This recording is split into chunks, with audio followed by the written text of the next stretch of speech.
আজকে 18তম রোজা, ফজরের নামাজ পড়ে ভিডিওটা করলাম। পরিবেশটা অনেক সুন্দর ছিল। মসজিদে আসলাম, এই যে এটা মসজিদে, এই যে গাড়িটা পার্কিং করলাম এখানে। আলহামদুলিল্লাহ সহি সালামতে আসলাম। অনেক ভালো লাগে ফজরের নামাজটা পড়লেই, মনের মধ্যে আলাদা একটা শান্তি লাগে।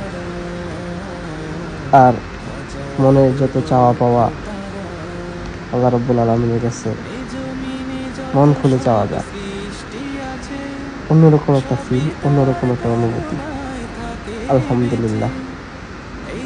এই যে মসজিদে আসলাম, এটা মসজিদ। প্রতিদিন আমি সেহরি খাওয়ার পর, সেহরি খাওয়া শেষ করে আমি প্রতিদিন মসজিদে আসি। প্রতিদিন এই সৌন্দর্যটা আমি উপভোগ করি। আলহামদুলিল্লাহ, অনেক সুন্দর। এই যে এই মসজিদটা অনেক সুন্দর। আমি সবসময় নামাজ পড়ি এখানে। মসজিদের সামনে 2টা খেজুর গাছ আছে। এই 2টা খেজুর গাছ, এই যে কত সুন্দর করে ইয়া করছে তারা, লাইটিং করে ইয়া করছে। অনেক সুন্দর লাগে জায়গাটা। আলহামদুলিল্লাহ।